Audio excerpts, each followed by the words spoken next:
Welcome to the point.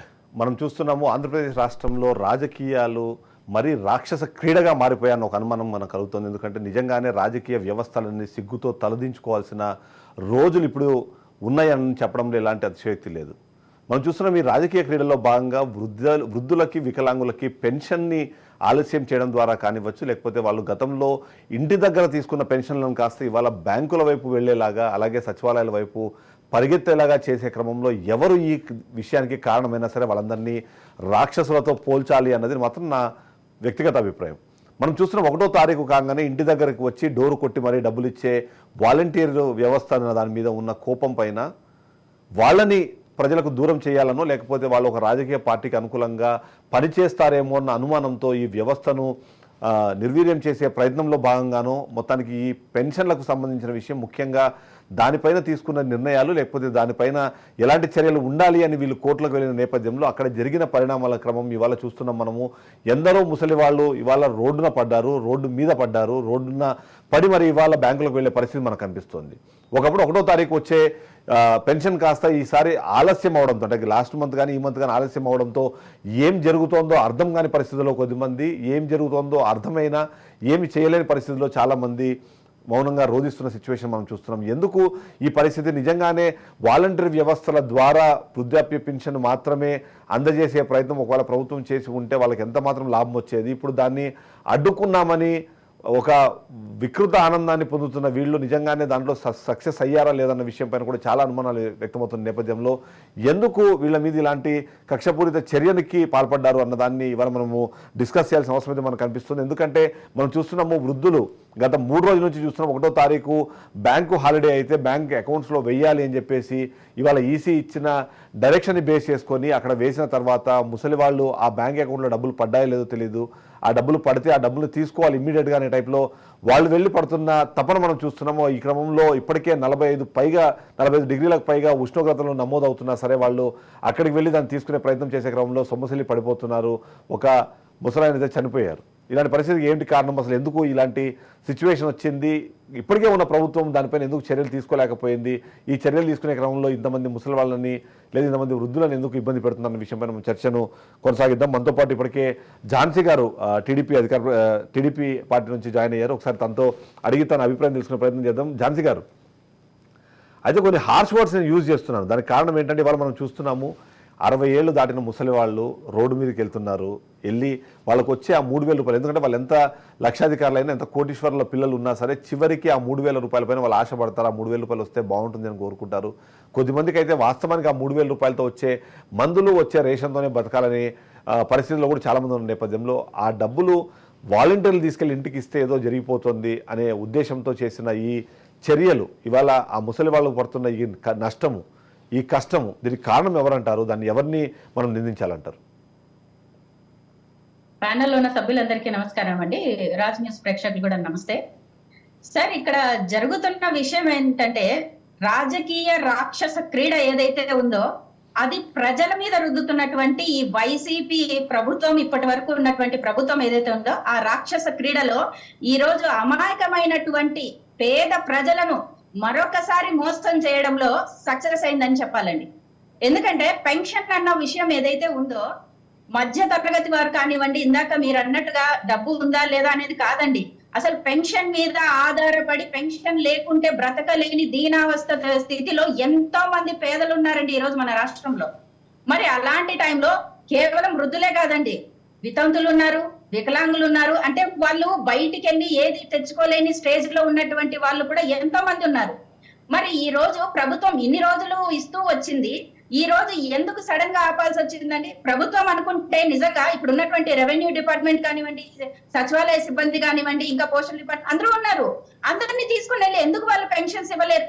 ఒక్కొక్క government ఎంప్లాయీకి మనం లెక్కేసుకున్నా కానీ కూడా ఒక్కొక్క వార్డుకి సంబంధించి, ఒక మున్సిపాలిటీకి సంబంధించి మహా అంటే ఒక్కొక్క ఎంప్లాయీకి 50 నుంచి 60 వరకు మాత్రమే పెన్షనర్స్ వస్తారండి. మరి ఒక ఎంప్లాయీ వెళ్ళి అతను నిజంగానే పెన్షన్ గవర్నమెంట్ తరఫు నుంచి ఇవ్వాలి అని అనుకుంటే మహా అంటే గంట నుంచి ఒక 2 గంటల్లో అయిపోతుందండి. ప్రాసెస్ అనేది పెద్ద టైం ఏం పట్టదు. మరి ఈ రోజు వాంటెడ్లీ వైసీపీ కావాలనే ఈ రోజు పక్కదారి పట్టించడం కోసం కేవలం ఈ నింద తెలుగుదేశం మీద, నారా చంద్రబాబు నాయుడు గారి మీద ఈ నింద వేయడం కోసం మాత్రమే ఈ రాక్షస క్రీడ ఆడింది. కానీ ఖచ్చితంగా జగన్మోహన్ రెడ్డి గారు ఒక విషయం గుర్తుపెట్టుకునేది ఏంటంటే మొన్నటికి మొన్న జరిగినటువంటి ఆ గులకరాయితో కొట్టించుకున్నటువంటి విషయం బూమ్రాంగ్ అయింది. మళ్ళీ ఇంకొకసారి పేద ప్రజల్ని ఎలా తన వైపుకు డైవర్ట్ చేయాలా అన్న ఒక విషయంలో చూసుకుంటే పేద ప్రజలు చాలా ఆలోచిస్తారండి. వాళ్ళకి కావాల్సిన పెన్షన్ తో మందులు కానివ్వండి, సరుకులు కానివ్వండి, ఏవైనా తెచ్చుకుంటారు. సో ఇలాంటి విషయాలు ఏమైపోతుందంటే ఈజీగా ప్రజలు కనెక్ట్ అవుతారు. అంటే ప్రజలను ఏ విధంగా మభ్య పెట్టాలి, ఇప్పుడు రాబోయేది తెలుగుదేశం ప్రభుత్వం అనేది వైసీపీకి ఖచ్చితంగా బాగా అర్థమైపోయింది. సో దీన్ని డైవర్ట్ చేయడం కోసం మాత్రమే ఈ రాక్షస క్రీడలో పేదలను బలి చేశారు. అందుకని ఇది రాక్షస క్రీడ అని చెప్తున్నాను నేను. ఈ రాక్షస క్రీడ ఏదైనా ఆడేది ఉంటే ప్రభుత్వాలు కానివ్వండి, అసలు ప్రజల గురించి మనం పని చేయడానికి ఉన్నామండి. పేద ప్రజలు ఇలాంటి అఘాయిత్యాలకు పాల్పడాల్సిన అవసరం అయితే లేదు కదా. రైట్, కారణం నిజంగానే ఖచ్చితంగా చెప్పాల్సిందే. పోయింది. నేను మీకు మళ్ళీ అవకాశం ఇస్తాను. వైఎస్ఆర్సీపీ నుంచి శేఖర్ రెడ్డి గారు కూడా జాయిన్ అయ్యారు. శేఖర్ రెడ్డి గారు, ఎందుకు నిజంగానే ఇలాంటి పరిస్థితి వస్తుంది అని మీకు తెలిసినప్పుడు, లేకపోతే వాలంటీర్ వ్యవస్థ పైన పూర్తి స్థాయిలో ఆధారపడి మరి మీరు ఈ బెనిఫిషరీస్ని అంటే మీరు ఐడెంటిఫై చేయడం కానివ్వండి, వాళ్ళకి సర్వీస్ ఇవ్వడం కానీ చేసినప్పుడు ముందుగానే తెలుసు అది కేసు అప్పుడు రాలేదు, 30వ తారీఖునే అప్పటికే తెలిసింది ఖచ్చితంగా ఆగుతుంది అన్నప్పుడు ఎందుకు ప్రత్యామ్నాయ ఏర్పాటు చేయలేదు? ఈ ముసలి వాళ్ళని, ఈ వృద్ధుల్ని, ఈ వితంతుల్ని, లేకపోతే ఈ వికలాంగుల్ని ఎందుకు ఇంత ఇబ్బంది పెడుతున్నారు? నమస్తే అండి మీకు, అలాగే ప్యానెల్లో ఉన్న సభ్యులకి, రాజనీతి వీక్షకులందరికీ కూడా గుడ్ ఈవినింగ్ అండి. ఝాన్సీ గారు మాట్లాడుతూ ఒక మంచి వర్డ్ ఒకటి వాడారండి, నాకు చాలా బాగా నచ్చింది. రాక్షస క్రీడ. ఈ వర్డ్ మీరు బాగా గుర్తుపెట్టుకోండి. రాక్షస క్రీడ ఎవరు ఆడారు, రాక్షస క్రీడ ఎవరు ఆడారు అనడానికి ఒక చిన్న ఉదాహరణ నేను చెప్తానండి. ఏదైతే మొదటి నుంచి వాలంటరీ సిస్టమ్ మీద దుమ్మెత్తిపోసింది ఎవరండి?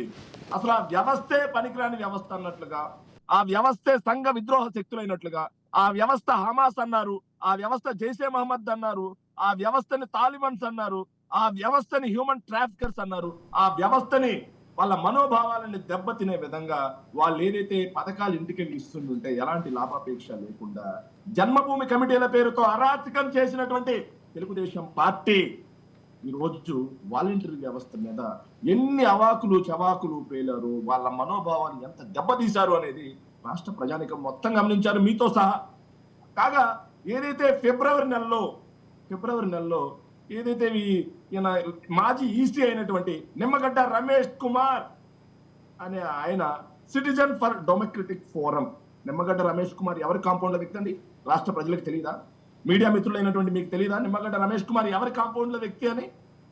ఆయన సిటిజన్ ఫర్ డెమోక్రటిక్ ఫోరం అనే దాంతో ఈ ఏదైతే వాలంటరీ వ్యవస్థని ఎన్నికల సమయంలో రద్దు చేయాలి అని చెప్పేసి వాళ్ళు కోర్టుకు వెళ్ళి తీర్పు తెచ్చుకోవడం వల్ల వాలంటరీ సిస్టమ్ ఆగిపోయింది. వాలంటరీ సిస్టమ్ ఆగిపోయిన తర్వాత 2,60,000 మంది వాలంటీర్స్ ఉన్నారు. ఈ తెలుగుదేశం వాళ్ళకి లెక్కలు తెలియదు, ఊరికే నోరేసుకొని పడిపోతారు. 2,60,000 మంది వాలంటీర్స్ ఉన్నారు. ఇప్పుడు ఎలక్షన్ సీజన్, ప్రతి ఒక్క ఎంప్లాయ్కి ఎలక్షన్ డ్యూటీస్ ఉన్నాయి. ఫ్లయింగ్ స్క్వాడ్ గా కొంతమంది ఉన్నారు, కొంతమంది ఎలక్షన్స్ డ్యూటీస్ లో అందరికి ఎలక్షన్ డ్యూటీలు పడి ఉన్నాయి. మరి ఎలక్షన్ డ్యూటీలు చేసే వాళ్ళు వచ్చి ఈరోజు పెన్షన్ మంచడానికి వస్తారండి? రైట్, ఎలక్షన్ డ్యూటీలు చేసే వాళ్ళు పెన్షన్ మంచడానికి పనికి వస్తారు? అప్పుడు వచ్చే ఛాన్స్ లేదు. లేకపోతే వాళ్ళు మాట్లాడుతున్నారండి ఒక్కొక్కరికి 50 మంది వచ్చంటారు. సార్, సచివాలయంలో ఉన్న స్టాఫ్ ఒక్కొక్కరు ఎవరు? ఒకరు పంచాయతీ సెక్రటరీ, ఒకరు వచ్చేసి డిజిటల్ అసిస్టెంట్, ఇంకో అతను వచ్చేసి రెవెన్యూ అసిస్టెంట్, ఇంకో అతను సర్వేయరు, ఇంకో ఆవిడ మహిళా పోలీసు, ఇంకొకరు అగ్రికల్చర్ అసిస్టెంట్. వీళ్ళందరికీ పెన్షన్లు పంచే దాని మీద అవగాహన ఉందా? రైట్, పెన్షన్లు పంచే కార్యక్రమం ఏదైతే దాని మీద అవగాహన ఉందా? వాళ్ళ దుష్ప్రచారం ఏ స్థాయిలో ఉంది అనడానికి నిదర్శనం ఒకటి చెప్తాండి. ప్రతి సంవత్సరం కూడా మే నెల ఆఖరులో ఏ గవర్నమెంట్ అయినా సరే ఇయర్ ఎండింగ్ కాబట్టి అకౌంట్స్ అనేవి 1 or 2 days లేట్.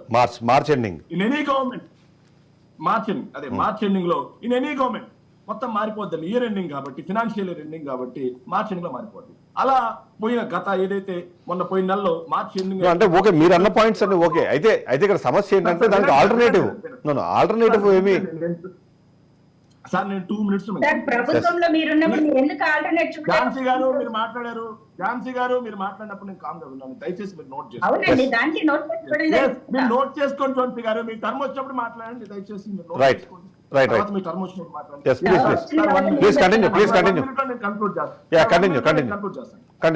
ఏదైతే ఏప్రిల్ మొదటి వారంలో మొదటి 2 రోజులు బ్యాంక్ హాలిడేస్ ఉన్నాయండి. బ్యాంక్ హాలిడేస్ ఉన్న తర్వాత డబ్బు మొత్తం ఖజానాలో జమ చేయడం జరిగింది. ఖజానాలో జమ చేయడం జరిగిన తర్వాత సచివాలయ స్టాఫ్ ద్వారా ఒకటో రోజుకు వచ్చేసరికి 60%, రెండో రోజుకు వచ్చేసరికి 98% పెన్షన్ల పంపిణీ కార్యక్రమం జరిగింది. 2 రోజుల్లో, కేవలం 2 రోజుల్లో 98% పెన్షన్ల పంపిణీ జరిగింది. సో సచివాలయ వ్యవస్థ ఇంత గట్టిగా ఉంది కాబట్టి కదా 98% చేశాం, 98% చేశాం. దానికి వాళ్ళు ఏమన్నారో తెలుసా అండి? ఖజానాలో డబ్బులు లేవు, అవాతాదులకు పెన్షన్లు ఇవ్వడానికి లేవు, మొత్తం ఊట్ చేశారు. మరి ఊట్ చేస్తే పెన్షనర్లందరికీ కూడా ఒక నెలలో మేము పెన్షన్ డబ్బులు ఎక్కడి నుంచి తెచ్చి ఇచ్చామండి? మేమన్నా ప్రింట్ కొట్టి ఇచ్చామా? లేదు కదండి. వాళ్ళ దుష్ప్రచారం ఏ తారా స్థాయిలో ఉంది అనడానికి ఇది ఒక నిదర్శనం అండి. ఇదే కాకుండా ఈ నెలలో కూడా వాళ్ళకే వాళ్ళే TDP party, Telugu Desam party, Chandrababu Naidu గారి ఆధ్వర్యంలో తెలుగుదేశం పార్టీ వాళ్ళ కరపత్రికలు అందరూ కలిసి ఈ రోజు ఆయన డ్రామా ఏంటంటే అకౌంట్లు వేస్తే వాళ్ళు తెచ్చుకుంటారుగా.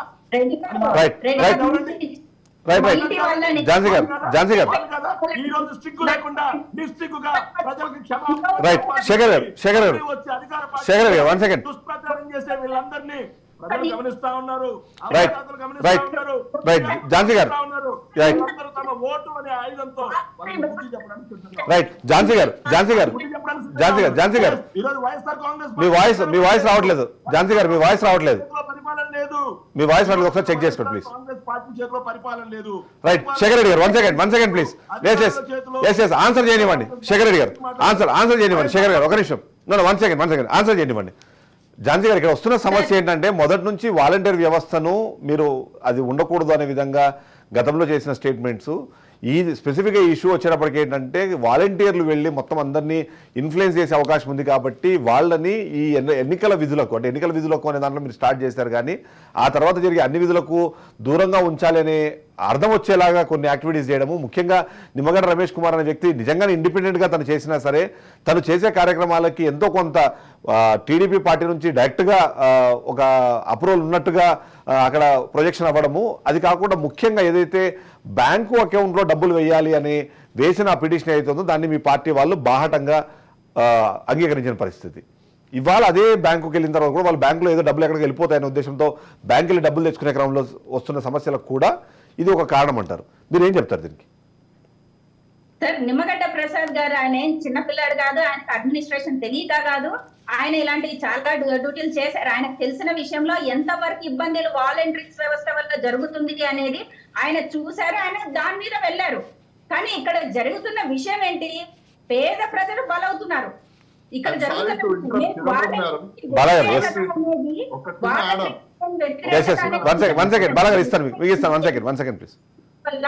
మహిళలు, వృద్ధులు అందరూ ఇబ్బంది పడ్డ వాళ్ళు ఉన్నారు. ఇదే వాలంటరీ వ్యవస్థను అడ్డు పెట్టుకుని ఈ వైసీపీ ప్రభుత్వం ప్రతి ఇంటి దగ్గర రౌడీజం చేయలేదండి? దీన్ని ఒప్పుకోరా? ఇదే వాలంటరీ వ్యవస్థను అడ్డు పెట్టుకొని వాళ్ళ డేటాలు తీసుకొని ఇంట్లో ఉన్నటువంటి ఎంతో మంది మహిళల జీవితాలతో ఆడుకోలేదా? ఈ రోజు ఇదే వాలంటరీ వ్యవస్థ మీద మేము వ్యతిరేకం అంటున్నారు. అసలు మేము వ్యవస్థ మీద వ్యతిరేకం ఎప్పుడూ కాదు, మంచి వ్యవస్థను ఎప్పటికైనా మేము స్వాగతిస్తాము. అది స్వాగతించకపోతే వాళ్ళు చేస్తున్నటువంటి కష్టము కరెక్టే, వీళ్ళు చేస్తున్నారు కదా అని మేము ఈరోజు 10,000 జీవితం ఇవ్వడానికి మేము సిద్ధపడ్డాము. కానీ దానికి దీనికి ఏంటండి సంబంధము? మరి ఈ రోజు పేదల్ని ఇబ్బంది పెట్టమని ఎవరు చెప్పారు? వీళ్ళు బ్యాంకుకి లింక్ పెట్టడం వల్ల అక్కడికి బ్యాంకుకి లింక్ పెట్టమని అడిగింది మీ పార్టీనే కదా, నిమ్మగడ్డ రమేష్. మీ పార్టీ లాస్ట్ టైం మీరు గుర్తు తెచ్చుకుంటే ఎప్పుడైతే ఏప్రిల్ 1వ తారీఖున దీనికి సంబంధించిన డిస్కషన్ జరిగినప్పుడు ఎందుకు ఇంత బాధ, వాళ్ళకి అకౌంట్లు ఉన్నాయి, జన్ధన్ ఖాతాలని ఎన్డీఏ గవర్నమెంట్ ఫ్రీగా ఓపెన్ చేసి పెట్టింది, వాటన్నింటిలో అకౌంట్లు వేసేస్తే అయిపోతుంది, దానికి మళ్ళీ ఇవన్నీ ఎందుకు పంచాయతీ అన్న టైంలో కూడా డిస్కషన్ చేశారు.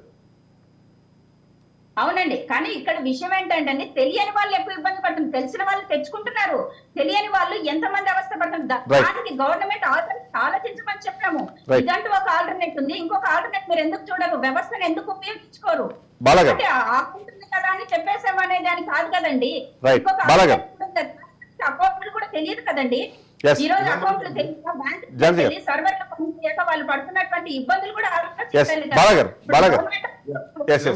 ఏంటంటే మీరు ఇందాక నిమ్మగడ్డ రమేష్ గారి గురించి కూడా ఒక ప్రశ్న వచ్చారు. నిమ్మగడ్డ రమేష్ గారి గురించి ప్రజలందరూ తెలుసుకోవాల్సిన సత్యం ఏంటంటే ప్రాక్టికల్ గా నేను ఒక witness. He's a culprit of IAS officer. Culprit of IAS officer. I'm a witness.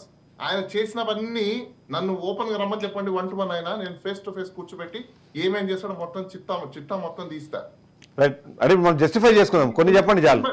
మీరు స్టేట్మెంట్ ఇచ్చారు కానీ జస్టిఫై చేసుకోవడానికి అంటే మనం ఆయన్ని కించపరచాలని ఉద్దేశం కాదు కానీ బట్ జస్టిఫై చేసుకోవాలి స్టేట్మెంట్. నేను కించపరచట్లేదు. అతను స్టార్ట్ చేసిన ఆర్గనైజేషన్ లో కూడా నేను కూడా ఓపెనింగ్ రోజు వెళ్తే నేను అడిగిన కొన్ని క్వశ్చన్లకు మొహం చాటేసి పారిపోయాడు. రైట్. నువ్వు ఆర్గనైజేషన్ స్టార్ట్ చేస్తే సోషల్ ఎన్జిఓ అంటే ఏంటి? NGO it is nothing but a non government organisation, right? Yes. Every person have a right to contribute their services. అవును. It is not for identification of one person or one group. అవును. కానీ ఆయన చేసిందంతా ఏంటి? We know back end మాకు తెలుసు కాబట్టి I don't want exercise more things against of that person because retired అయిపోయిన ఆఫీసర్ ఆయన మైండ్ లో psychological disorder factor of a community disorder ఆయన వాస్తవం చెప్పాలంటే. Right. But he's not like he's not acted as IAS officer. అది ఇవాళ ఇన్ని మీకు తెలీదు, నేను ఫ్యాక్ట్స్ ఇవి చెప్తున్నాను. ఇంకొకటి రెండో విషయం, డేటా చోరీ అని చెప్పేసి అన్ని పొలిటికల్ పార్టీలు గిలగిల కొట్టేసుకుంటున్నారు కదా. కామన్ మ్యాన్ కి కూడా అర్థమయ్యే విధంగా నేను ఈరోజు రాజ్ న్యూస్ కి నేను అప్పీల్ చేస్తున్నా. ప్రతి ఒక్కరు తెలుసుకోవాల్సిన అంశం ఇది. ప్రతి ఒక్క ఇండియన్ కూడా తెలుసుకోవాల్సిన అవసరము. మీరందరూ సైకలాజికల్ డిజార్డర్స్ ఇండియాలో. డేటా చోరీ ఏంది జరిగేది? మనమే డేటా ముందు బయట పెట్టేస్తున్నాం. ఫేస్బుక్ లో పెడతాం, ట్విట్టర్ లో పెట్టేస్తున్నాం, యూట్యూబ్ లో పెట్టేస్తున్నాం. మన ఫోన్ నెంబర్ ఇచ్చే దగ్గర ప్రతి చోట కూడా మన డేటా బయటకు వెళ్ళిపోయింది. మనకు తెలియకుండా వచ్చే ఫోన్లో ఆల్రెడీ బయట డేటా దొరుకుతుంది. ఇంకా డేటా చోరీలు ఏంటి ఇక్కడ? అంటే ఇక్కడ అది కాదు వీళ్ళ పాయింట్. అంటే గ్రామీణ స్థాయిలోకి ఇంటింటికి వెళ్ళి అంటే చిదంబరం గారు నేను క్లియర్ పిక్చర్ ఇస్తున్నా. గ్రామీణ స్థాయిలో ఒక స్టేట్మెంట్ చెప్తాను, చెప్పిన తర్వాత మీరు దాన్ని కంటిన్యూ చేయండి. ఆయన చెప్పేది ఏంటి? గతంలో మిస్టర్ పవన్ కళ్యాణ్ గారు మాట్లాడుతూ ఏమంటారంటే మీ ఇంటికి వెళ్ళి మీ ఇంట్లో ఎంతమంది ఆడపిల్లలు ఉన్నారు, ఎవరు ఎక్కడ ఉంటున్నారు, వాళ్ళకి ఏమైనా అక్రమ సంబంధాలు ఉన్నాయా, ఇలాంటి వివరాలు కూడా సేకరిస్తున్నారు అన్నది ఆయన ఇచ్చిన ఒక స్టేట్మెంట్. దాని తోడేంటి, దీని ద్వారా హ్యూమన్ ట్రాఫికింగ్ బ్రహ్మాండంగా పెరిగిపోతుంది. నాకు డైరెక్ట్గా సెంట్రల్ ఇంటెలిజెన్స్ నుంచి నాకు కాల్స్ వచ్చినాయి, ఇమ్మీడియట్గా ఆ వ్యవస్థని లేకపోతే ఆ మొత్తము ప్రొసీజర్ని క్యాన్సిల్ చేయడానికి అవసరమైన చర్యలు మేము చేపట్టబోతున్నాం అనే టైప్లో చెప్పారనే టైప్లో ఆయన సెంట్రల్ ఇంటెలిజెన్స్ నుంచి స్టేట్ ఇంటెలిజెన్స్కి కానీ సీఎంకి కానీ హోమ్ మినిస్ట్రీకి కానీ సంబంధం లేకుండా డైరెక్ట్గా ఒక ఇండిపెండెంట్ పర్సనాలిటీకి ఫోన్ చేసి చెప్పేశారు అని ఆయన చెప్తారు. అలాంటివి నమ్మేసి జనాలు భయపడిపోయి అమ్మ మా డేటా ఏదో అయిపోయిందని వాళ్ళు ఫీల్ అయినట్టున్నారు. నేను ఒక విషయం చెప్పనా, అసలు ఇప్పుడు ఎవరి డేటా ఎవరు చోరీ చేసుకుంటున్నారండి? ట్విట్టర్ అకౌంట్ లో లవ్లు చేసుకోవట్లేదా? లేకపోతే వాట్సాప్ లో ఫేస్బుక్ లో లవ్లు జరగట్లేదా? It's fact. ప్రతి ఒక్కటి జరుగుతున్నాయి. దాంట్లో గవర్నమెంట్ చేసేది ఏంటంటే ఒక మనిషిని ఇంకో మనిషిని కూర్చోబెట్టి బాబు మీరిద్దరు లవ్ చేసుకోండి, బాబు మీరిద్దరు పెళ్లి చేసుకోండి, బాబు మీరిద్దరు కలిసి ఉండండి, బాబు మీరిద్దరు డేట్ చేసుకోండి అని గవర్నమెంట్ చెప్తుంది. ఎక్కడైనా హ్యూమన్ ట్రాఫికింగ్ చేస్తుందా లేకపోతే ఉమెన్ ట్రాఫికింగ్ చేస్తుందా? అంటే చాలా అంటే వాస్తవానికి నిజంగానే సిగ్గుపడాల్సిన విషయం. యాక్చువల్ గా నేను ఆ రోజు బిజీగా ఉండి నేను డిబేట్స్ లో పార్టిసిపేట్ చేయలేదు. వాస్తవంగా ఆ జరిగిన ఇష్యూస్ టైంలో కామన్ సెన్స్ లేకుండా మాట్లాడే మాటలు ఏంటంటే ఏ గవర్నమెంట్ కూడా ఎప్పుడు కూడా ప్రాస్టిట్యూషన్ ప్రోత్సహించదు, హ్యూమన్ ట్రాఫికింగ్ ఎప్పుడు చేయదు, ఉమెన్ ట్రాఫికింగ్ ఎప్పుడు చేయదు. అంటే ఎలా గవర్నమెంట్ పని ఉమెన్ ట్రాఫికింగ్ చేయడం గవర్నమెంట్ పని? వాలంటీర్లు చేయడం ద్వారా ఏదో మిస్సింగ్ లేడీస్ అందరూ ఓన్లీ వాలంటీర్ వ్యవస్థ వల్లనే అనేది కదా ఆయన చెప్పాలనుకున్న ప్రయత్నం. ఉమెన్ మిస్సింగ్ వేరు. ఇక్కడ అర్థం చేసుకోలేక అతను మళ్ళీ సీఎం అంటారు. పవన్ కళ్యాణ్ సీఎం అంటే ఇంకా రాష్ట్రానికి ఇంకేముండదు. ఎందుకు చెప్తున్నానంటే ఉమెన్ మిస్సింగ్ అనేది వేరు, ఉమెన్ ట్రాఫికింగ్ వేరు. అసలు మిస్సింగ్ కి ట్రాఫికింగ్ కి తేడా తెలుసా వీళ్ళకి? మాట్లాడే రాజకీయ నాయకులకి అయితే ఒక విషయం మీద మీరు అనలైజ్ చేయండి ఒకసారి.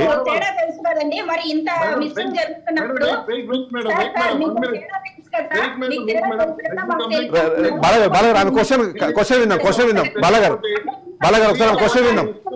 తెలుసుకోండి ప్లీజ్. ఆమె క్వశ్చన్ విందాం ఉండండి. బాలగారు 1 minute.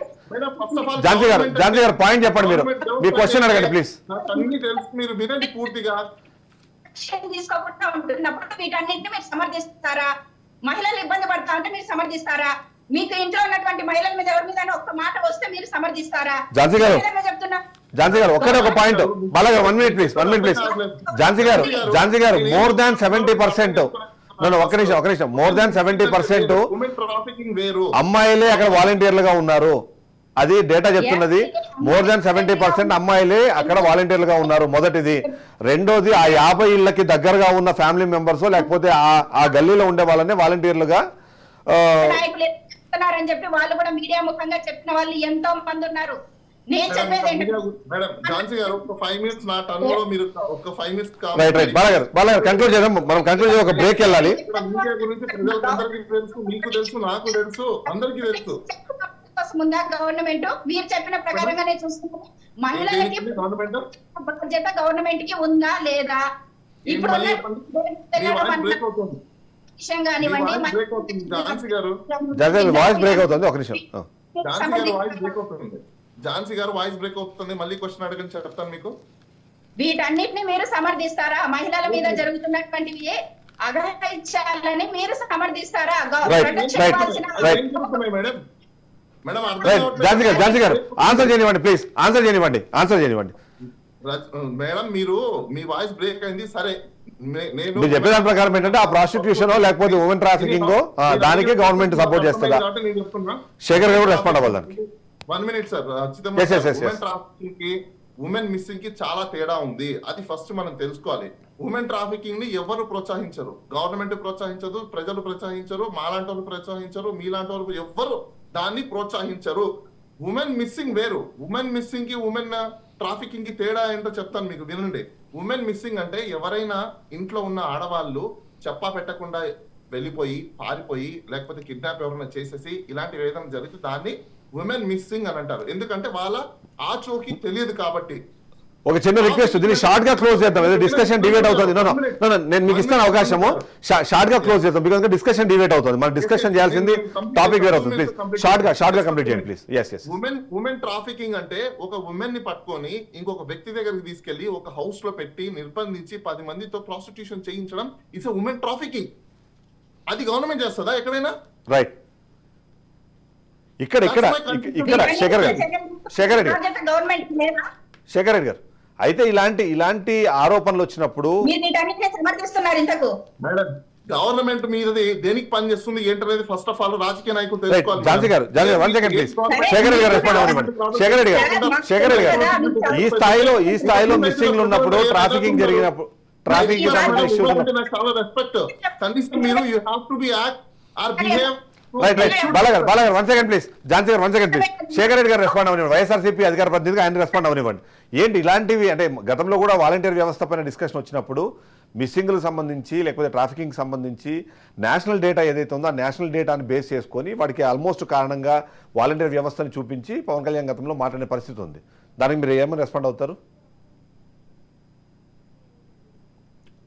వాయిస్ రావట్లేదు శేఖర్ గారు. వాయిస్ గారు. ఎన్సీఆర్బీ చిదంబరం గారు ఎన్సీఆర్బీ అంటే ఏదో తెలుసా? ఒకసారి పక్కన ఉన్న ఝాన్సీ గారిని అడగండి.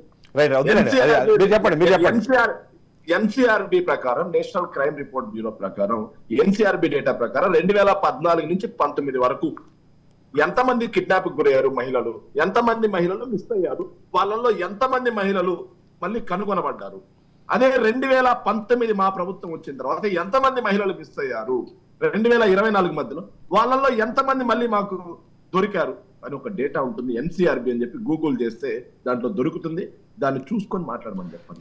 చంద్రబాబు నాయుడు గారి హయాంలో ఇప్పుడు దీన్ని మనము మళ్ళీ బ్యాక్ టు డిబేట్ వెళ్దాం ప్లీజ్. బ్యాక్ టు డిబేట్ వెళ్దాం. చాలుగానే ఊరికే నోరు వేసుకొని పడిపోతే డిబేట్. శేఖర్ రెడ్డి గారు క్రాస్ టాక్ వద్దు ప్లీజ్. చిదంబరం గారు సాంప్రదాయం తెలియని వాళ్ళని తీసుకొచ్చి చర్చలో కూర్చోబెట్టారు. అట్లా పర్సనల్ వద్దు కానీ ఝాన్సీ గారు ఒకరి తర్వాత ఒకరు మాట్లాడదాం ప్లీజ్. ఒకరి తర్వాత ఒకరు మాట్లాడదాం ప్లీజ్. ఒకరి తర్వాత ఒకరు మాట్లాడదాం. రైట్. అది క్రాస్ టాక్ మాట్లాడాలండి. ఝాన్సీ గారు బాలగారు 1 సెకండ్ ఒకరి తర్వాత మాట్లాడదాం. మాట్లాడడం కరెక్ట్ కాదు. ఎందుకంటే ఇప్పుడు ఆవిడకి అవగాహన ఉందా లేదా అని చెప్పి మనం జడ్జ్ చేయడానికి ఈ డిస్కషన్ వద్దు. ఈ డిస్కషన్ పర్సనల్ డిస్కషన్ వద్దు. శేఖర్ రెడ్డి గారు వచ్చినప్పుడు వాళ్ళు మాట్లాడాలి. నా టర్న్ వచ్చినప్పుడు నేను మాట్లాడాలి, మీ టర్న్ వచ్చినప్పుడు మీరు మాట్లాడాలి.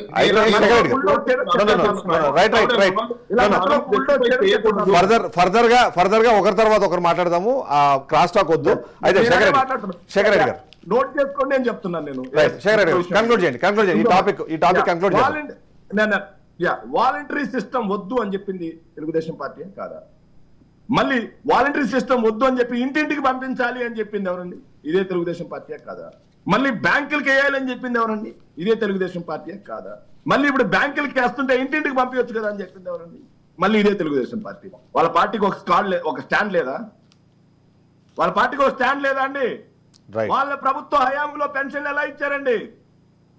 5వ తారీఖు నుంచి 15వ తారీఖు మధ్యలో పంచాయతీ ఆఫీస్ దగ్గరికి నడవలేని ముసలి వాళ్ళు కూడా ఎత్తుకొని తీసుకువెళ్ళి ఇచ్చేవాళ్ళు. వేలు పడలేదని ఒక రోజు, మా సర్వర్ రావట్లేదని ఒక రోజు, ఇలా తిప్పిన దౌర్భాగ్యమైన చరిత్ర ఉన్న టీడీపీ వాళ్ళు వాలంటరీ సిస్టమ్ ద్వారా 1వ తేదీ పొద్దున 6 గంటలకు ఇచ్చే మా మీద మాట్లాడటం దయ్యాలు వేదాలు వల్లించినట్టు సార్.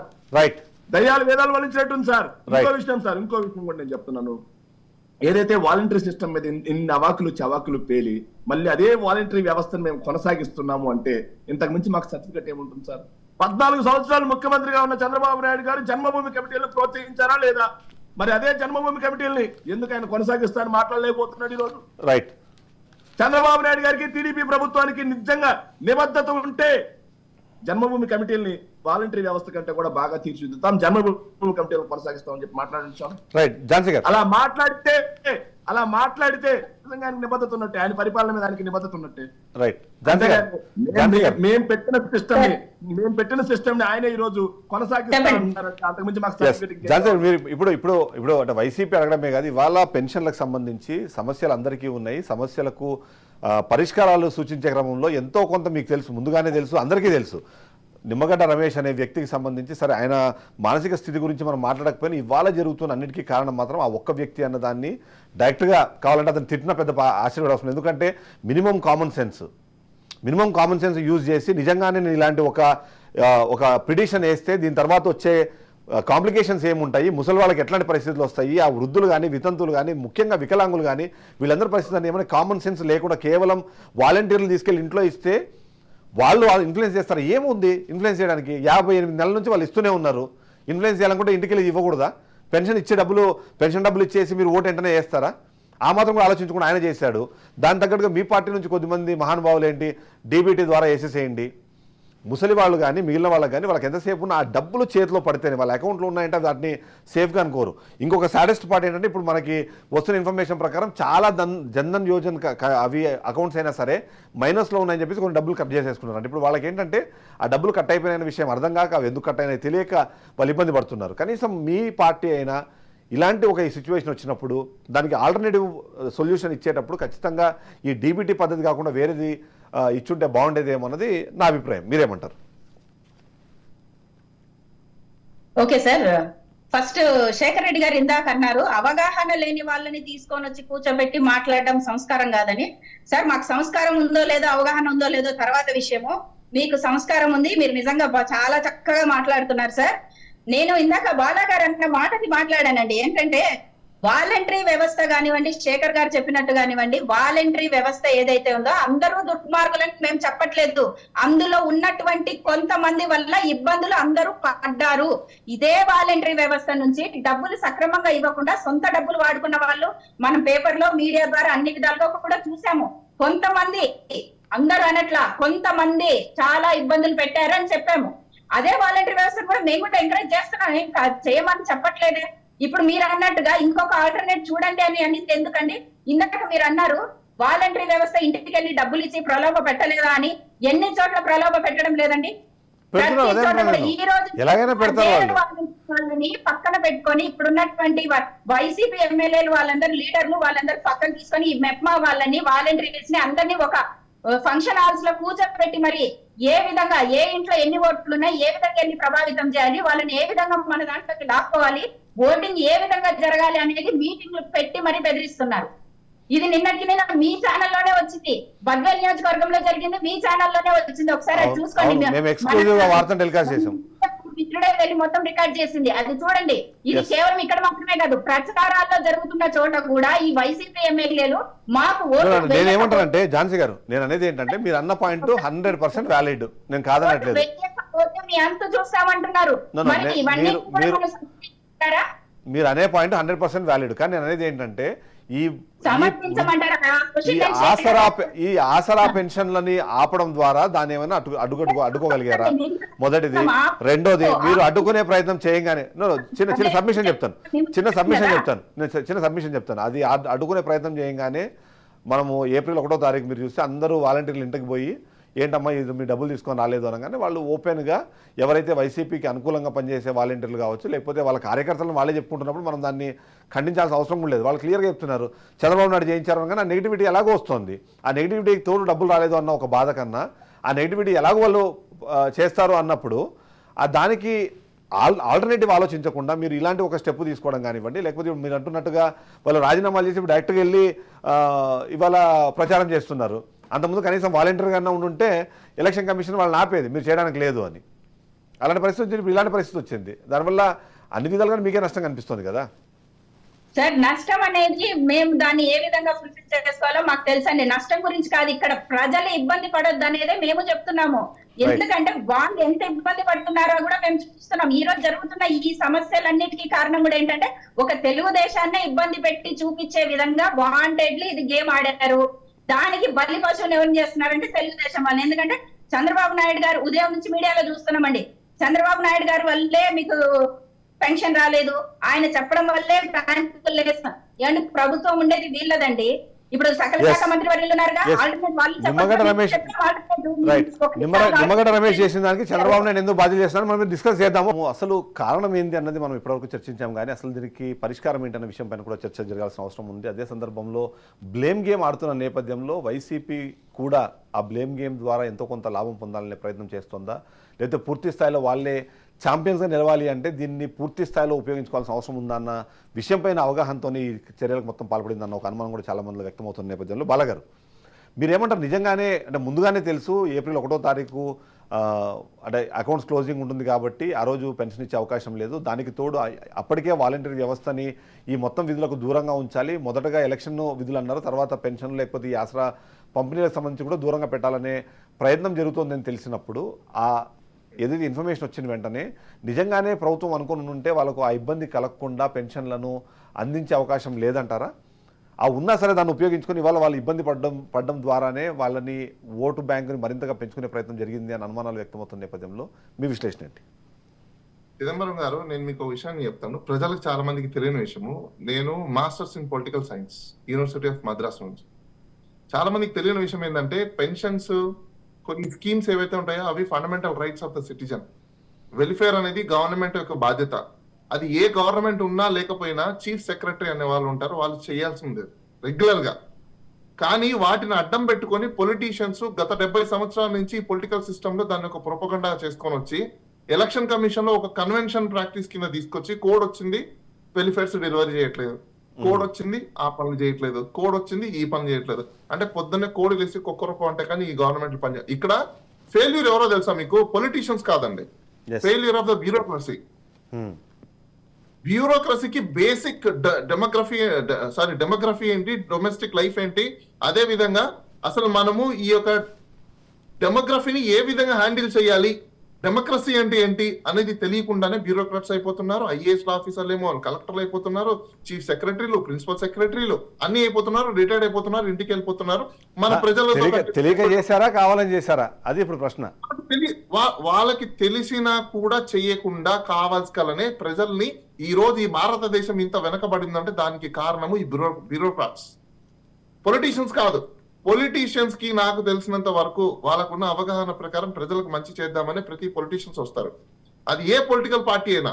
కానీ ఇక్కడ మంచి చేయకుండా ఆపేస్తున్నారు ఎవరు అంటే ప్రజలలో నుంచి ఒక వ్యక్తి, చదువుకున్న వ్యక్తి, మేధావిని చెప్పి అతను ఒక జాబ్ను తెచ్చుకొని గవర్నమెంట్ జాబ్ లోకి వచ్చిన తర్వాత చేసే పని ఏంటయ్యా అంటే ప్రజల్ని మళ్ళీ చెలగలాగా పట్టుకొని పీల్చుకొని ఒక లగ్జరీ ఆఫ్ లైఫ్, నేను ఒక ఆఫీసర్ని, నేను ఒక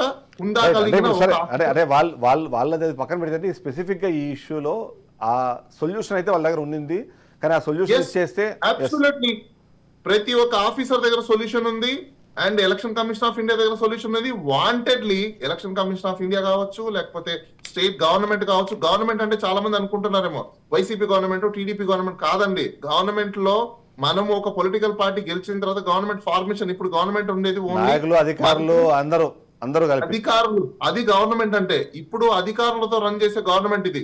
యాక్చువల్ రెగ్యులర్ గా ఫండమెంటల్ రైట్స్ ప్రకారం వెల్ఫేర్ అనేది మ్యాండేటరీ, పెన్షన్ అనేది కామన్. ఈ కామన్ సెన్స్ మైండ్ అప్లికేషన్ చేయకుండా ఈ ఆఫీసర్లు ఏం చేస్తున్నారండి? కలెక్టర్లు ఏం చేస్తున్నారు, ఐఏఎస్ ఆఫీసర్లు ఏం చేస్తున్నారు, ఆర్డీఓలు ఏం చేస్తున్నారు, ఎంఆర్ఓలు ఏం చేస్తున్నారు, తర్వాత చీఫ్ ఎలక్టరల్ ఆఫీసర్ ఆ చీఫ్ ఎలక్టరల్ ఆఫీసర్ అయితే నేను లైవ్ డిబేట్ లో చెప్తున్నాను, ఆయన మొబైల్ నెంబర్ కి ఫోన్ వస్తే ఫోన్ కాల్ కూడా ఎత్తారు. ఆ మీనన్ ఆయన ఒక మహానుభావుడు. ఎలా చీఫ్ ఎలక్టరల్ ఆఫీసర్ బెటర్ తెలియదు. ఇంకొకటి, ఏ ఆఫీసర్లు కూడా గవర్నమెంట్ ఇచ్చిన నెంబర్లు కానీ లేకపోతే ఇంకో నెంబర్లు కానీ అందుబాటులో లేకుండా ఉండే ఆఫీసర్లు మాకెందుకో నాకు అర్థం కావట్లేదు. As a intellectual person I'm saying I'm afraid of this kind of a situations where arising in the state of Andhra Pradesh. Right. This kind of IAS officers we are having. Right. Shekhar గారు, అయితే ఇక్కడ సమస్య వస్తుంది ఏంటంటే 2,52,000 మందికి సంబంధించిన వాలంటీర్ల గురించి మీరు మాట్లాడారు. వాళ్ళు వెళ్ళి సరే గంటల్లోనో 2 గంటల్లోనో చేసే యాక్టివిటీని 2,16,000 మంది మీరు చెప్పినట్టుగా అన్నీ కలిపి సచివాలయంలో 2,16,000 మంది ఉంటే దాంట్లో సరే ఓకే ఒక 30% 40% ఈ యాక్టివిటీ తెలిసిన వాళ్ళు అనుకున్నా ఒక 2 గంటలు ఎక్స్ట్రా పని చేస్తే అది అయిపోయేదాన్ని. అలా కాకుండా ఈ కన్ఫ్యూజన్ క్రియేట్ చేసి వాళ్ళు బాధపడుతుంటే, వాళ్ళు ఇబ్బంది పడుతుంటే ఆ ఇబ్బంది కారకుడు చంద్రబాబు నాయుడు అనో లేకపోతే నిమ్మగడ్డ రమేష్ కుమార్ అనో చెప్పేసి మీరు చేదులుపుకునే ప్రయత్నం జరిగింది అన్న అనుమానం వచ్చినప్పుడు దాన్ని మీరు ఏం సమాధానం చెప్తారు? ఎలక్షన్ కోడ్ వచ్చింది ఎప్పుడు సార్? ఎలక్షన్ కోడ్ వచ్చింది ఎప్పుడు సార్? ఎలక్షన్ కోడ్ ఎప్పుడు? ఎలక్షన్ కోడ్ వచ్చి సార్ వినండి సార్, ఎలక్షన్ కోడ్ వచ్చిన తర్వాత వైఎస్ఆర్ కాంగ్రెస్ పార్టీ అధికారంలో ఉంటుందా, లేకపోతే ఎలక్షన్ కమిషన్ ఆధ్వర్యంలో, లేకపోతే అధికారుల ఆధ్వర్యంలో ఉంటుందా? ఎవరి ఆధ్వర్యంలో ఉంటుంది?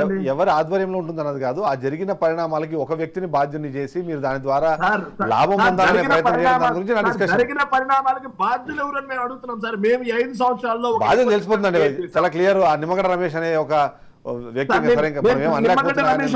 మాట్లాడలేదు సార్. సార్ మేము నిమ్మగడ్డ రమేష్ కుమార్ ఒక్క విషయం మాట్లాడట్లేదు. ఈ 5 సంవత్సరాల్లో మేము ఒక ఎకో సిస్టమ్ క్రియేట్ చేశాం. 1వ తారీఖు పొద్దున్న ఇంటికి వెళ్ళి తలుపు కొట్టడం, పెన్షన్ ఇవ్వటం క్రియేట్ చేసిన తర్వాత ఆ ఎకో సిస్టాన్ని బ్రేక్ చేసింది ఎవరు?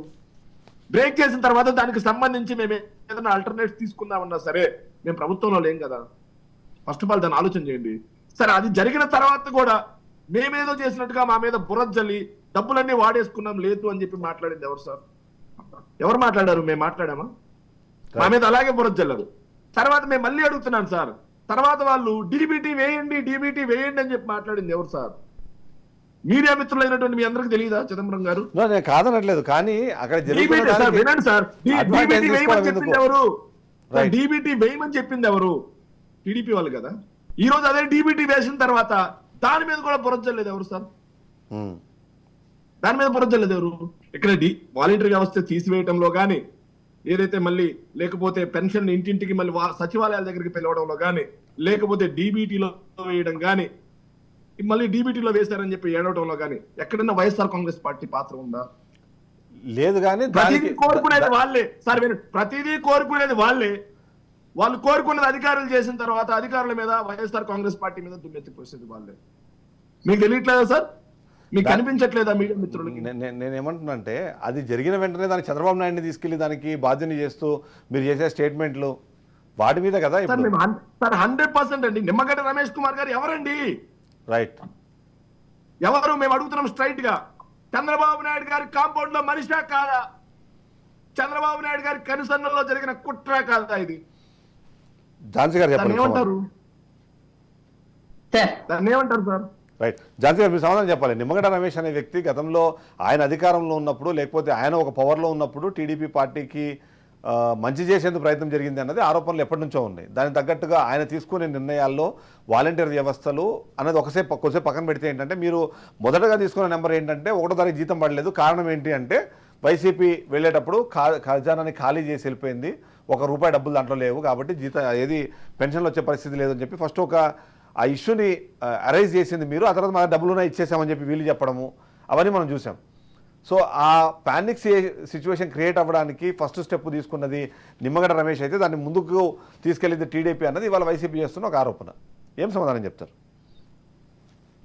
సార్? నిమ్మగడ్డ గారు టీడీపీకి సంబంధించిన వ్యక్తి అంటున్నారు. అసలు ఆయన ఏ విధంగా టీడీపీకి సంబంధించిన వ్యక్తో మాకైతే తెలీదు. ఏమంటే ఇక్కడ కేవలము ఒక కమ్యూనిటీ బేస్ మీద ఫస్ట్ నుంచి కూడా ఒక ప్రచారం ఏదైతే జరుగుతుందో దాన్ని కంటిన్యూ చేస్తున్నారు ఇక్కడ. అంతకుమించి ఇక్కడ ఏమీ లేదు. ఆయనకి మాకు ఎటువంటి సంబంధము లేదు. అసలు ఆయన ఆఫీసర్ కి మాకేం సంబంధం ఉంటదండి? ఆయన వేసిన దానికి మాకేంటి సంబంధం? ఆయన వేసిన ఏదైతే కేసు ఉందో వాళ్ళతో మాట్లాడండి. ఇక్కడ మేము చెప్తుంది ఒకటే. ఇందాక సార్ రెడ్డి గారు ఒక మాట అన్నారు, జగన్ గారికి ఏం సంబంధం అండి, ఇప్పుడు మా ప్రభుత్వం లేదు కదా అన్నారు. సార్ మరి మీ ప్రభుత్వం లేదు అన్నప్పుడు ఆపద్ధర్మ ముఖ్యమంత్రి గారు ఏ విధంగా బయట తిరుగుతున్నారండి విత్ సెక్యూరిటీతో? మరి అప్పుడు మీకు సంబంధం లేదా? మరి అదే విధంగా దానికి దీనికి లింక్ లేదండి, దానికి దీనికి లింక్ లేదండి. అంటే లేదు చెప్పారు కదండి ఆయన ఇప్పుడు అనుకుంటారు మేడం ఏంటి మీరు మరీ అలా మాట్లాడితే ప్రజలు ఇంకోలా అనుకుంటారు. ఎందుకంటే ఎలక్షన్ కోడ్ పాయింట్ చెప్పండి ఖచ్చితంగా చెప్తున్నానండి. ఎందుకంటే ఎక్కడ బయటకు వచ్చినా కానీ కూడా సెక్యూరిటీ వచ్చేటప్పుడు లేదు అనేది ఎందుకే సార్? మళ్ళీ పర్సనల్ కామెంట్స్ వద్దు, పర్సనల్ కామెంట్స్ వద్దు. అంటే అదే సబ్జెక్ట్ గారు ఝాన్సీ గారు అక్కడ సమస్య ఏంటంటే ఆయన సెక్యూరిటీ వేరు. చీఫ్ మినిస్టర్ కి ఎలక్షన్ కోడ్ వచ్చిన తర్వాత సెక్యూరిటీ ఉంటుంది కానీ పవర్ ఉండదు. సో గవర్నర్ ముందే ఆయనకు తెలుసు కదా, ఆయన లోకేష్ గారు వన్ సెకండ్ ఒక చిన్న ఎగ్జాంపుల్ చెప్తాను మీకు. లోకేష్ గారు ఒక పాయింట్ చెప్తా. ఝాన్సీ గారు జస్ట్ అండర్స్టాండింగ్ కోసం, ప్రజల అండర్స్టాండింగ్ కోసం ఎందుకు మీరు ముందుకు తీసుకురాలేకపోయినారు? ఎందుకు ఆఫీసర్స్ అంటే ఎందుకు చేయించలేకపోయారు? ఎస్ ప్రమాదం జరుగుతుందని చెప్పినప్పుడు మరి అదే ఆఫీసర్స్ తో మీరు ఎందుకు డిస్ట్రిబ్యూట్ చేయించలేకపోయారు? అది అంటే అక్కడ చీఫ్ సెక్రటరీ గవర్నర్ చేయాల్సిన పనులు ఎవరైనా ప్రశ్నిస్తున్నారా? గవర్నర్ కి విధులు ఉన్నాయి, గవర్నర్ యొక్క రెస్పాన్సిబిలిటీ. ఇప్పుడు గవర్నర్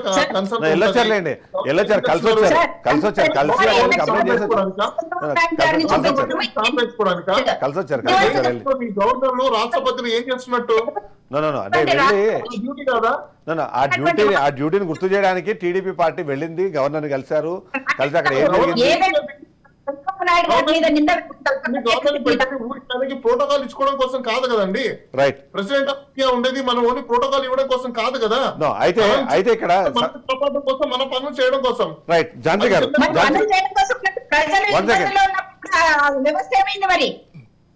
గారు ఇక్కడ వచ్చే ప్రశ్న ఏంటంటే, మొదటిది ఏదైతే 1వ తారీఖు పెన్షన్లు పడవు అన్న విషయాన్ని 30వ తారీఖు సీఎంఏ డైరెక్ట్ గా ఒక అనౌన్స్మెంట్ చేశారు. ఏమని? ఈ ఇయర్ ఎండింగ్ ఉంటుంది కాబట్టి ఈసారి 1వ తారీఖు పడకపోవచ్చు, మీరేం టెన్షన్ పడకండి, ఒక 2 రోజుల్లో డబ్బులు పడతాయి అని. కానీ అంతకు లోపే ఆ స్టేట్మెంట్ని బేస్ చేసుకొని ఇమ్మీడియట్గా టీడీపీ నాయకులు బయటకు వచ్చి చెప్పిన మాట ఏంటంటే, నాకు ఆల్రెడీ తెలుసు, నాకు ఎవరు ఆ ట్రెజరీలో వాళ్ళు నాకు చెప్పారు, అక్కడ సెక్రటరీ నాకు చెప్పారు, అకౌంట్లో 90 కోట్లు 100 కోట్లు ఉన్నాయి, మనకు కావాల్సిన 9,000 కోట్లు లేవు అక్కడ అని, 1,900 కోట్లు లేవు, 1,171 కోట్లు అక్కడ లేవు డబ్బులు అని చెప్పేసి ఫస్ట్ స్టార్ట్ చేసింది టీడీపీ వాళ్ళు. ఆ తర్వాత ఆ ప్యానిక్ని యూజ్ చేసుకోవడం కోసం వైసీపీ చాలా క్లియర్గా, చాలా కేటగారికల్గా అది రాకపోవడానికి కారణం చంద్రబాబు నాయుడు అని చెప్పేసి వీళ్ళు చేసుకుని వచ్చారు. ఏమండి, ఏదైనా కానీ ఖచ్చితంగా ప్రజలకు ఆ టైంలో అందాల్సింది ఖచ్చితంగా అందాలండి. అది అప్పు తీసుకొచ్చి చేస్తారా లేకుంటే ఏ విధంగా చేస్తారనేది వాళ్ళ గవర్నమెంట్ లో ఉన్నటువంటి వ్యవస్థకు వాళ్ళకి ఒక ఐడియా ఉంటుంది. వాళ్ళు ఖచ్చితంగా చేస్తూ వెళ్లాల్సిందే. ఏదో చెప్పినంత మాత్రాన ఆగాల్సిన పరిస్థితి లేదు. ఈవెన్ జీతాలు కానివ్వండి, ఎంప్లాయీస్, గవర్నమెంట్ ఎంప్లాయీస్ కి జీతాలు కూడా కేవలం పెన్షన్స్ ఒకటే కాదు కదండి. ఒక పూట గడవాలన్నప్పుడు ఖచ్చితంగా పడాలి. వాళ్ళకి కావాల్సిన వ్యవస్థ అక్కడ ఖజానాలో లేదు అని అంటే ఇక్కడ ఉన్నటువంటి ఆర్థిక వ్యవస్థ ఎట్లుందండి? 5 సంవత్సరాలలో రెవెన్యూ ఏమైనా గ్రోత్ అయిందా? ఏమీ లేదు కదా. కనీసం ఆర్థిక వ్యవస్థ మనకు బలంగా ఉందా? ఎంత రాష్ట్రం ఎక్కడి నుంచి ఆర్థిక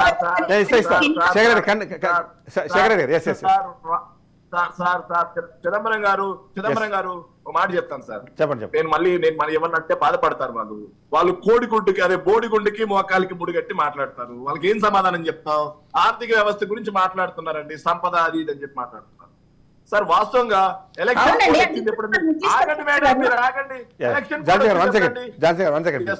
కోడ్ 18వ తారీఖు వచ్చిందండి.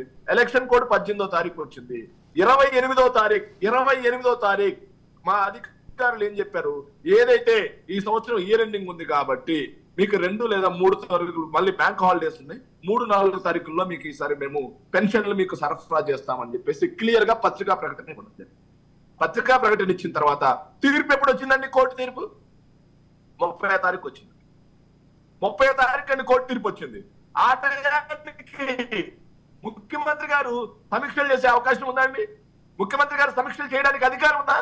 అధికారం లేదండి. ఆయన మళ్ళీ ముఖ్యమంత్రి గారిని వినండి సార్, ముఖ్యమంత్రి గారిని బాధ్యులు చేసి మాట్లాడతారు. ఎంతవరకు సమంజసం ఇది? అయితే ఎంతవరకు సమంజసం ఇది? అయితే ఇంకోటి మాట్లాడుతాను, ఆవిడ మాట్లాడుతాను, నేను మాట్లాడుతున్నాను సార్ స్ట్రైట్ గా. yes yes ఖజానాలో డబ్బులు లేవు అని చెప్పింది ఎవరండి? వాళ్ళ మేమా?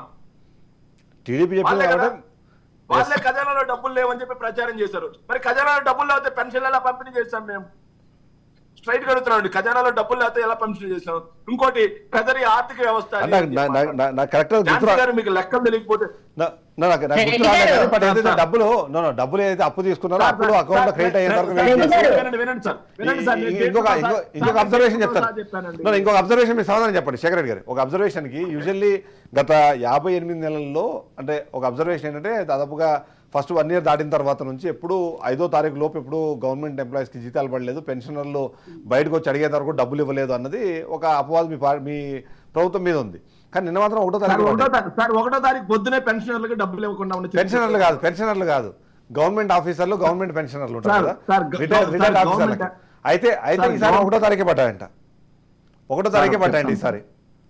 సార్ గవర్నమెంట్ ఎంప్లాయీస్ అందరికీ కూడా ఒకసారి దయచేసి ఆలోచన చేసుకోవాల్సిన విషయం ఏంటంటే, మన రాష్ట్రమే కాదు సార్, ఒక్క మన రాష్ట్రమే కాదు పక్క రాష్ట్రాలు పరిశీలించండి. తెలంగాణ బాలాగారు ఉన్నారు, తెలంగాణ వాళ్ళు అనుకోండి 10-15 తారీఖులో పడిన చరిత్ర కూడా ఉంది. అట్లట్లేదు ఈసారి మాత్రం నా పాయింట్ అది కాదు. ఈసారి 1వ తారీఖు ఎలా పడ్డాయి అనేది క్వశ్చన్. ఈసారి 1వ తారీఖు ఎలా పడ్డాయని నేను ఆన్సర్ చెప్తాను సార్. 1వ తారీఖు ఎలా పడ్డాయని నేను ఆన్సర్ చెప్తాను కదా. చంద్రబాబు నాయుడు గారు ఖజానాలో దిగిపోయడానికి మాకు 100 కోట్లే పెట్టిపోయిన మాట వాస్తవం కాదా? అది మేమన్నమాట కాదు, యనమల రామకృష్ణుడు గారు వాళ్ళ ఆర్థిక మంత్రి ఆయన మాట్లాడిన మాట వాస్తవం కదా. చంద్రబాబు నాయుడు గారు 2014 నుంచి 19 వరకు ఆయన సృష్టించిన సంపద, పెంచిన సంపద ఎంతో తెలుసా సార్? 19,280 కోట్ల రూపాయలు 5 సంవత్సరాల్లో ఆయన సంపద పెంచింది. 90,000 కోట్ల నుంచి ఆయన లక్ష సంథింగ్ 1,10,000 కోట్ల చిల్లరకి ఆయన పెంచాడు. 19,200 కోట్ల రూపాయలు సంపద ఆయన పెంచాడు. కానీ మేము 5 ఏళ్లలో మేము పెంచిన సంపద ఎంతో తెలుసా సార్? 97,000 కోట్ల రూపాయలు సంపద పెంచాం. మేము చెప్పే రికార్డు కాదు, నేను నోటు లెక్క చెప్పట్లేదు. సబ్జెక్ట్ కరెక్షన్ ఒక పాయింట్ చెప్తాను మీకు. కాదు 68,000 కోట్ల లోటు బడ్జెట్ చంద్రబాబు నాయుడు 5 సంవత్సరాలు సంపాదించింది చేసిన దానికన్నా మైనస్ 68,000 కోట్లు. సార్ మీకు ఒక విషయం నేను చెప్తాను సార్, చంద్రబాబు నాయుడు గారు పెంచిన సంపద అంటున్నారు కదా సార్, ఆయన పెంచిన సంపద లోటు బడ్జెట్ పక్కన పెడితే సార్ రాష్ట్రానికి లోటు బడ్జెట్ తో పాటు సార్ ఆగండి సార్ ఒక్క నిమిషం ఆపండి. లోటు బడ్జెట్ ఇవన్నీ కంటే కూడా రాష్ట్రానికి చెందిన సంపద కూడా ప్రతి ఏడాది పెరుగుతా పోతుంది సార్. సో ఆయన 5 సంవత్సరాల్లో పెరిగిన సంపద కేవలం 19,000 కోట్లే. కానీ మా 5 సంవత్సరాల్లో 2 సంవత్సరాలు కోవిడ్ తో పోయినా సరే మేము పెంచిన సంపద 90,000 కోట్ల రూపాయలు. మరి సంపద సృష్టికర్త ఎవరు సార్? ఎవరు సార్ సంపద సృష్టికర్త? ఆయన ప్రభుత్వ హయాంలో 32,000 ఉద్యోగాలు ఇచ్చింది, ప్రభుత్వ ఉద్యోగాలు. మేము ఇచ్చింది 2,30,000. ఆయన ప్రభుత్వ హయాంలో 34,700 కోట్ల రూపాయలు మాత్రమే పెట్టుబడులు గ్రౌండ్ అయింది. కానీ మా ప్రభుత్వ హయాంలో 1,108 కోట్ల రూపాయలు. డిస్కషన్ ఎవరు ఆర్థిక వ్యవస్థని బలోపేతం చేశారు?